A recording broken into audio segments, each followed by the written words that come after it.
On les retrouve, nos chers invités, pour la suite de votre émission Sana VUL comme Sadio Etou Adam Adjornou et Prosper Agbokoulo. Au Mali, Liag Agali a rencontré des représentants des groupes armés du Nord, signataires de l'accord de paix de 2015. Les entretiens se sont déroulés en fin de semaine dernière près de Kidal. Le chef du JININ, groupe de soutien à l'islam et aux musulmans liés à Al-Qaïda, souhaite concentrer les efforts de tout contre les groupes État islamique, le groupe État islamique, mais sans passer d'alliance formelle.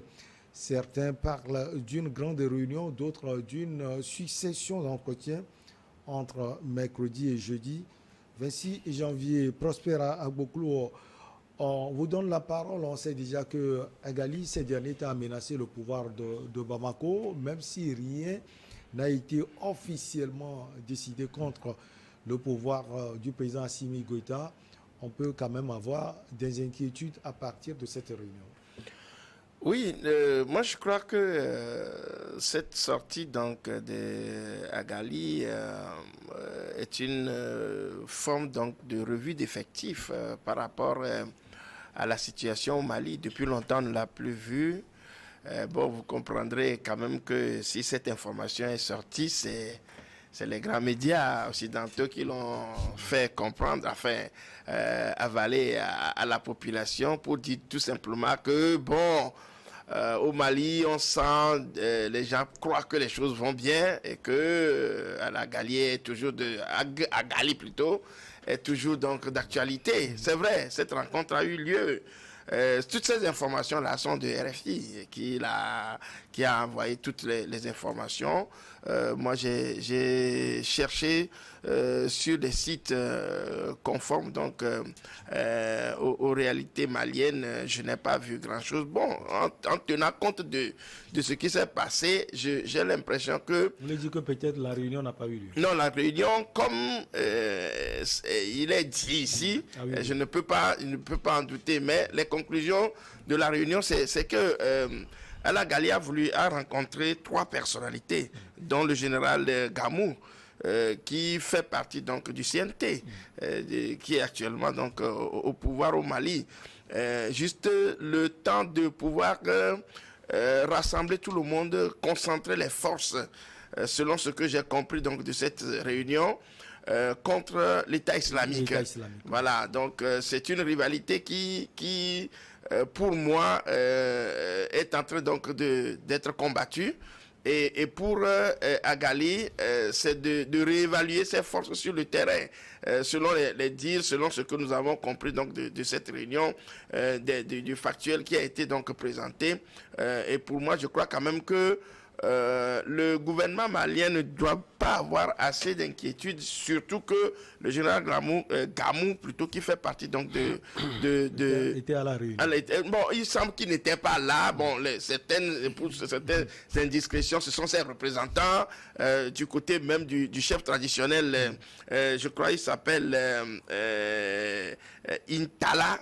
Vous voyez à peu près des noms qui ne sont pas trop familiers, qui étaient là, qui aussi avait par rapport à son statut de chef coutumier, peut avoir donc des influences sur donc la région, puisque les recrutements se font au sein des communautés. Ouais. Donc il va falloir toujours avoir des interlocuteurs au sein des communautés pour pouvoir assurer donc les arrières. Donc je crois quand même que c'est dans cette logique que s'inscrivait cette réunion. À ce que j'ai compris donc de cette sortie donc de ce monsieur, ce n'est pas dans l'intention donc d'attaquer Bamako ou de faire quoi que ce soit, mais c'est de pouvoir se rassurer que l'État islamique, qui est un rival de Al-Qaïda, ne puisse donc pas prendre la main et devancer un peu plus donc dans la lutte contre, enfin, dans les attaques. Donc pour moi, c'est une réunion qui n'a pas grande influence, importance, même si il est dit que ce monsieur est tellement, est une personnalité influente donc dans la zone.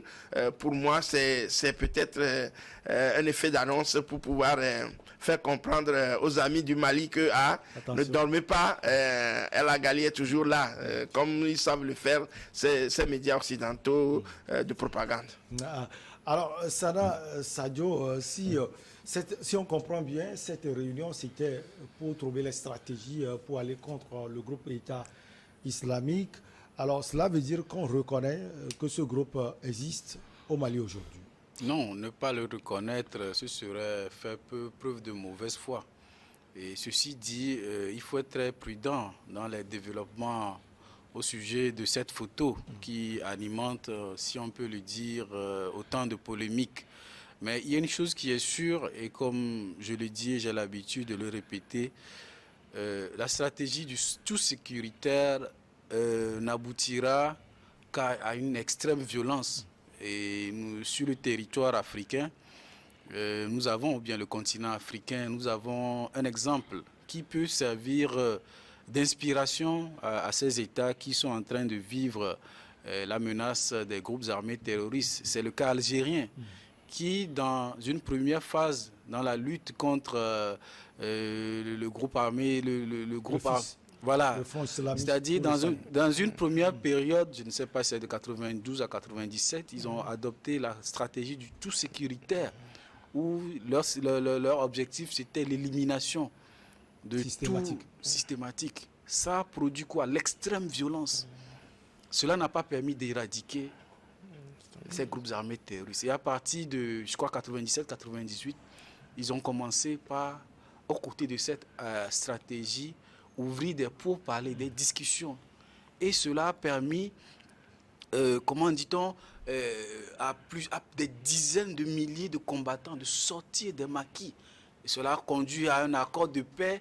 Et à partir de 2005-2006, le pays était vraiment pacifié, si on peut le dire, dans une certaine mesure. C'est un exemple que des pays comme le Mali, le Burkina peuvent s'en inspirer.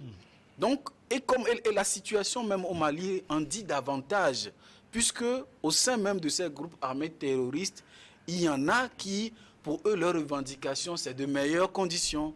C'est de dire qu'ils sont un peu exclus, marginalisés de la restitution des biens de leur pays, etc. Donc, ce sont des revendications sincères.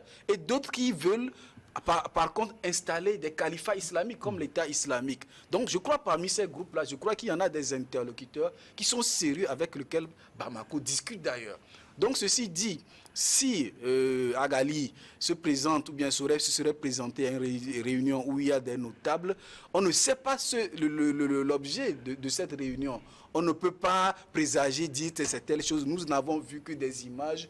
Et donc, je crois que si parmi les notables qui ont participé à ces réunions, il y en a qui sont signataires de l'accord de paix à Bamako, je crois qu'il y a plus de peur que de crainte. Donc moi, je ne dirais pas que c'est de la propagande. Je pense que nous devons faire des analyses prudentes. Personne n'y était. Personne n'a su le sujet qui était à l'ordre du jour. On a vu juste une image où des gens, ils ont mis la main, ils se sont mis la main en signe d'union, en signe d'accord. Quel accord était, de quel accord s'agit-il? S'agit-il d'une union pour combattre l'État islamique? Je le suppose, mais je n'ai aucun élément pour le confirmer ici ou bien pour le démontrer. Est-ce que vous avez certains éléments, Adam Adjorno, liés à cette rencontre? Non, c'est un peu difficile, mais il faudrait quand même que nous remontons le temps. Puisqu'aujourd'hui, douter entièrement, c'est vrai que le doute est permis, mais ce qu'il faut relever, c'est que pour la plupart du temps, les éléments d'approche, d'analyse que nous avons toujours eu, ont toujours été distillés par ces médias occidentaux-là.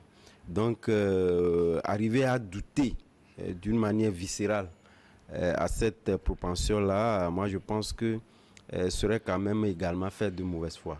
Pour la simple et bonne raison que ça a été toujours, qui nous ont toujours éclairé ou ont été dans des lanceurs d'alerte concernant D'abord, il y avait même eu des fractions qui sont combattues. C'était eux qui avaient dit, mais il n'y avait pas eu autant de doutes à l'époque. Donc moi, sur ce principe-là... Ils ont toujours eu la primeur de l'information. Tout à fait. Mais pour certains Africains aussi, certaines informations ne sont pas toujours vraies.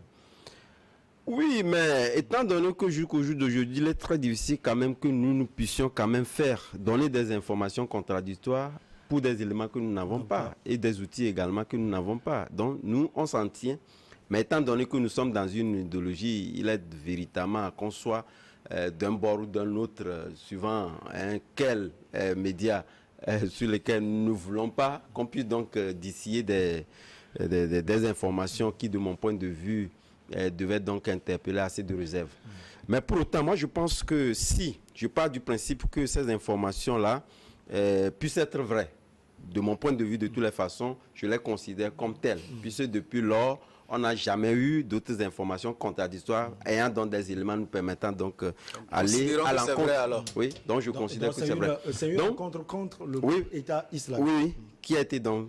même moi, là où mes inquiétudes sont, c'est qu'aujourd'hui, lorsque nous prenons l'armée régulière malienne est dans une posture qui est assez différente de ce qui se passe avec ces groupes armés. C'est vrai qu'en 2015, c'était le prix à payer ou le moindre mal pour quand même aller à l'encontre de ces djihadistes-là qui étaient à leur beau jour au niveau du Mali. Mais aujourd'hui, comme je le dis, lorsque vous prenez l'idéologie développée ou pratiquée par l'armée régulière malienne, c'est vrai que ça ne peut être qu'une union de façade. Parce qu'aujourd'hui, l'armée malienne, comme on essaie véritablement donc de le dire avec les éléments de langage et le matériel présenté, ne voudrait pas à la longue avoir encore des groupes armés incontrôlés sur son territoire. Ils sont dans cette logique-là.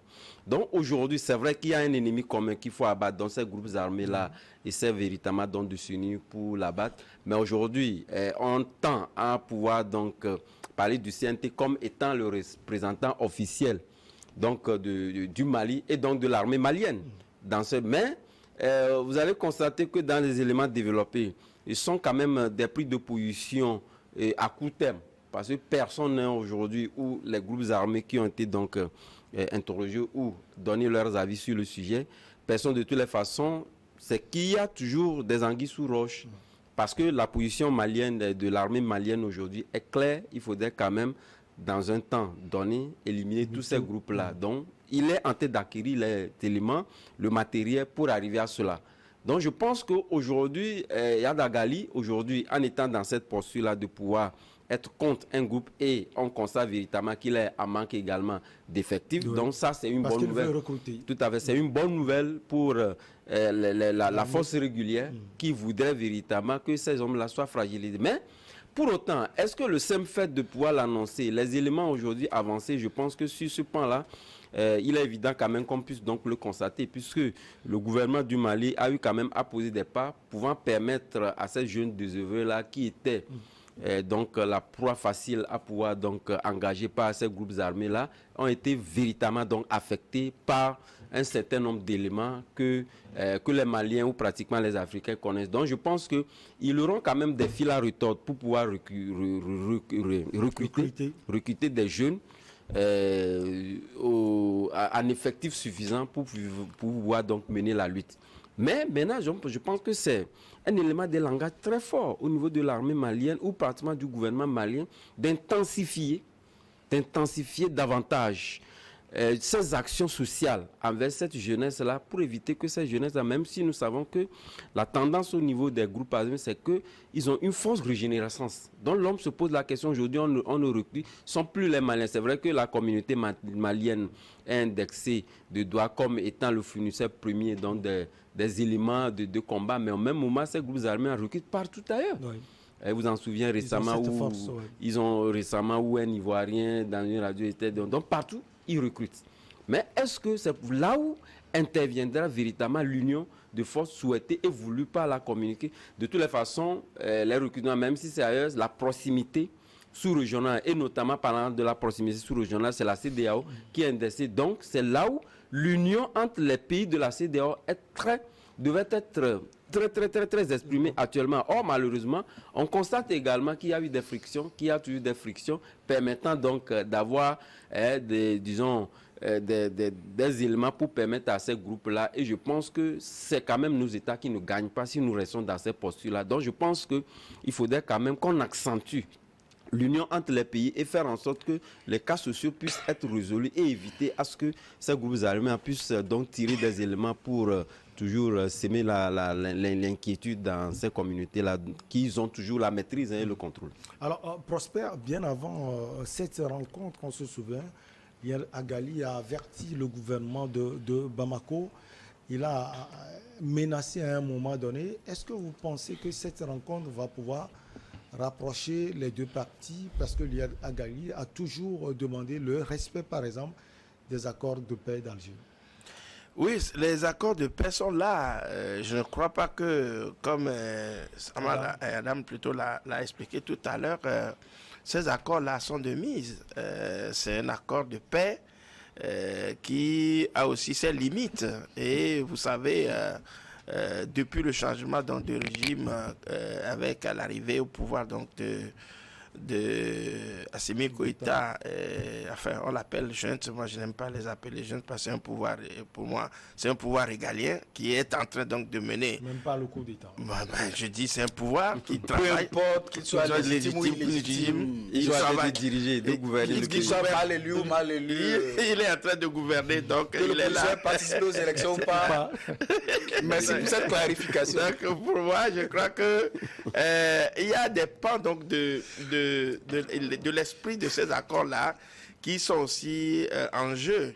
Et quand le pouvoir là est arrivé, je suis sûr que il y a un certain nombre de choses qu'ils ont peut-être revues, revisitées pour pouvoir mettre les choses au clair. Et comme Adam l'a dit tout à l'heure, pour le pouvoir malien aujourd'hui, c'est la sécurité. La sécurité, pour cela, il faut du matériel. Et l'arrivée de ce matériel-là, la concentration de ces matériels va permettre quand même d'avoir une mainmise plutôt sur le territoire. Et c'est sûrement ce que ressent à mon avis, Agali, qui semble peut-être être amenuisé par rapport à la diligence donc, du pouvoir malien, qui pourra peut-être le faire sortir pour dire hey, ne m'oubliez pas, je suis là, je suis toujours là. C'est une façon donc d'enquiquiner pour moi, d'enquiquiner le pouvoir malien pour qu'on sache qu'il est encore présent sur le terrain. D'où peut-être l'envie donc de cette rencontre-là pour affirmer toujours, je dirais, sa constance, sa présence sur le terrain. Bon, maintenant, menacé, est-ce qu'il a toutes les armes, tous les éléments possibles, toute la faculté et la facilité donc de pouvoir se remettre sur le terrain quand on sait que effectivement il y a un travail social qui est fait sur le terrain pour pouvoir amener les jeunes à comprendre que, qu'on appelle participer au djihad de cette manière-là et tuer, massacrer n'est pas une bonne chose. Ce n'est pas ce que l'islam vrai recommande. Voilà, c'est le social, le musulman vrai est coopératif. Donc je crois quand même que c'est une leçon de civisme que le pouvoir malien est en train donc peut-être instaurer, qui fait voir à Agali que franchement s'il ne sort pas sur le terrain, s'il ne donne pas de la voix, mais est-ce que ça va porter encore, c'est toute l'interrogation que moi je me pose là, si éventuellement il peut avoir encore la capacité de nuisance, à quel degré cette capacité-là soit. Donc pour moi, cet appel, cette sortie, c'est aussi pour moi un effet d'annonce et on verra par la suite, puisque depuis là, le pouvoir malien n'a pas répondu. Oui. On n'a pas eu de réaction. Oui, donc déjà, ça veut dire que il y a une solution, peut-être au niveau donc du pouvoir malien, au risque donc de parler, de répéter. Il y aura peut-être des fuites, des erreurs. Donc on s'est tu et on verra par la suite ce que cet appel-là peut donner. Bon, moi, pour apporter un peu de l'eau à son moulin, vous allez constater que lorsque Yad Agali est en train de demander des garanties qui demande aujourd'hui que l'accord soit respecté. Et cet accord-là, tout le monde sait que à tout moment, il est constamment violé. Il est constamment violé par le pouvoir et je pense que cela rejoint plus ou moins... Est-ce que selon vous, le pouvoir ne se sent pas concerné? Non, pas qu'il ne se sent pas concerné, mais il lui est très difficile de pouvoir donc s'affirmer directement sur ce point de vue-là. Et comme je le disais tantôt, il est dans une logique d'avoir le contrôle total donc, de ces territoires.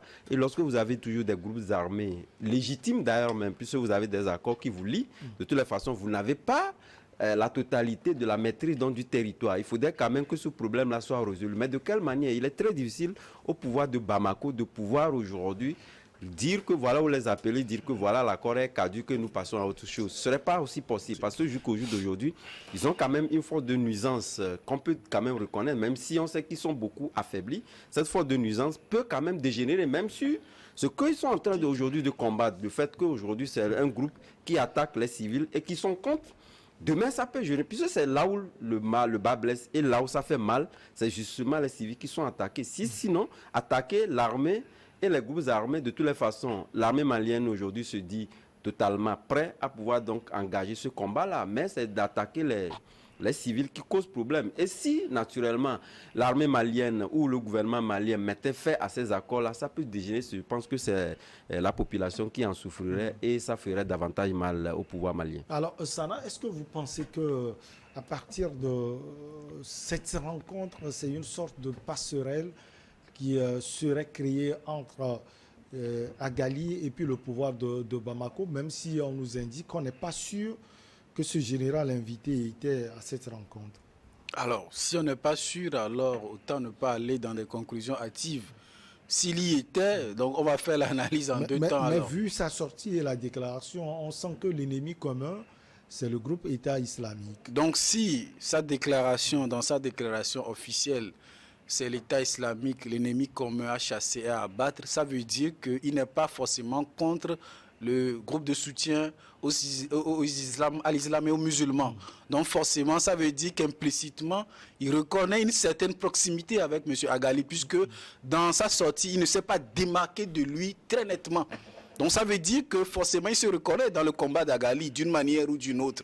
Mais de là, en faire des conclusions, dire tel ci et ça avec, avec la certitude, nous ne pourrions le faire. Maintenant, je crois que si accord de paix il y a eu par le passé, il faut le rappeler, cet accord de paix a mobilisé tous les parties prenantes, aussi bien les pays comme la Mauritanie, l'Algérie, je crois, l'Union européenne, l'ONU, etc. Donc ça veut dire qu'il y a forcément des éléments de cet accord de paix qui sont très importants. Et le dénoncer, le dire caduc, cela va forcément envenimer la situation. Et si M. Agali a plusieurs fois martelé qu'il tenait au respect de cet accord de paix, c'est que forcément, il y a des points de convergence qui peuvent nécessiter des pourparlers pour essayer de désamorcer la crise sécuritaire qui prévaut au Nord Mali et dont nous souffrons d'ailleurs. Est-ce que cette sortie peut actionner justement ces pourparlers? Je pense, c'est un signal, si la rencontre a eu lieu, si ce général-là, qui se démarque nettement du GIS, du GSIM, et ne se démarque pas de M. Agali, ça veut dire forcément que c'est un élément déclencheur pour dire, il y a des éléments, il y a un terrain d'entente forcément avec M. Agali. On va parler un peu de l'histoire. Le groupe État islamique, on se souvient, Prosper Agbokoulou, le président nigérien Bazoum avait parlé de cela. On a vu la réaction des uns et des autres. C'est une réalité aujourd'hui. Oui, vous savez, ces groupes-là germent toujours derrière l'islam. On nous dit le groupe État islamique. C'est une terminologie qui, lors donc, de la guerre en Syrie, a fait son apparition. C'est en ce moment que le groupe État islamique aussi est né, au-delà de Al-Qaïda, au-delà de GPS. Ils sont tellement des factions qui sont tellement nombreuses. Bon, il n'y a que pour moi, aujourd'hui, le sacerdoce donc des Occidentaux, c'est de pouvoir nous faire vraiment apprendre beaucoup de choses sur la géopolitique du monde. Finalement, franchement, on a senti, on sent, moi je sens souvent que quelle est la proximité, quelle est l'idéologie de chacune de ces factions-là, si éventuellement c'est pour détruire, tuer des tueurs à gages, engager des tueurs à gages, qui les alimente, qui leur donne le nom groupe islamique, parce que c'est des Arabes. Est-ce que ce sont eux-mêmes qui se prononcent ainsi, qui donnent ces noms-là, qui les dénominations viennent d'où? Comment est-ce que ces noms-là sont nés? Ou l'acte constitutif donc de ces comment on appelle, de ces groupes-là, c'est où?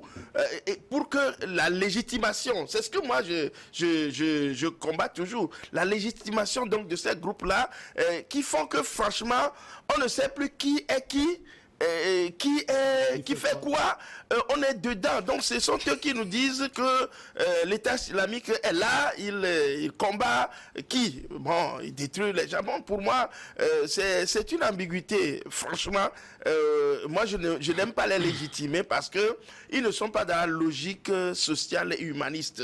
Ils sont dans la logique, je disais, excusez-moi un peu, de la bestialité qui fait que, franchement, quand ils passent, ils créent des dommages et qui fait que, franchement, socialement, ça ne porte pas. Maintenant, si ces groupes-là existent, l'État islamique existe, il va falloir quand même que ceux qui le reconnaissent puissent nous dire comment il faut faire pour les détruire, pour les dégager. Pour moi, c'est ça qui compte. Le message est envoyé donc au président Bazoum.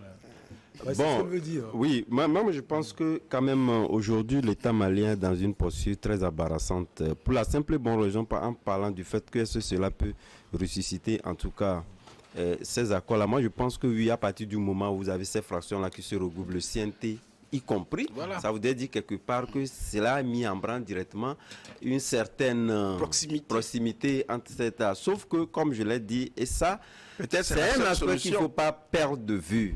Aujourd'hui, à quel degré de sincérité, si même il y a encore, puisque c'est eux qui appellent souvent que ces accords-là soient revus, à part l'Algérie, etc., qui ne sont pas associés, ceux qui sont sur le territoire sont tous quand même réunis dans cette réunion-là, si nous en tenons qu'il y a eu réunion. Donc, mais quelque part, si les accords pris là-bas, à quel degré de sincérité? Puisque eux-mêmes aussi les violent, et constamment, l'État malien est en droit de pouvoir donc les violer. Puisque aujourd'hui, lui veut retrouver l'entièreté, la maîtrise de son territoire. Mais à partir du moment où vous avez un groupe armé sur un territoire, vous ne maîtrisez pas encore le territoire. Et aujourd'hui, ils sont pratiquement légitimés. Aujourd'hui, l'acte constitutif, c'est justement les accords-là. Il est légitime. Puisqu'ils sont appelés, et certains même à partager, puis c'est d'ailleurs même le CNT, qui sont dans le CNT, etc. Ça voudrait dire quelque part qu'ils sont légitimes. Et c'est pourquoi je disais en 2015, c'était le prix à payer. Aujourd'hui, cette page-là tend à ne pas être exactement partagée par le pouvoir actuel. C'est d'ailleurs même cette gestion-là qu'il avait menée aujourd'hui à des coups d'État, les 2 coups d'État que nous avons connus, et a mené Assimi Goïta au pouvoir. Donc aujourd'hui, de toutes les façons, à part le fait que le cas de la gouvernance soit résolu, il faudrait quand même qu'ils soient dans une posture de pouvoir régler le cas aussi de ces groupes armés-là, qui peinent en tout cas à trouver la formule nécessaire. Mais je pense que Dieu aidant, il trouvera la formule nécessaire pour finir avec eux et avoir la maîtrise du territoire. 1 minute pour chuter peut-être, parce que je vous sens réagir. Dieu nous a donné le libre arbitre pour décider. Bon, donc Dieu ne fera pas tout à notre place. Nous avons le déterminisme à nous pour poser les actes. Donc ceci dit, nous espérons que les autorités maliennes en tireront toutes les conséquences qui découlent de ces images, des interprétations, des positions des uns et des autres. Allez, on va marquer la pause pour le journal. On vous retrouve, chers amis, juste après.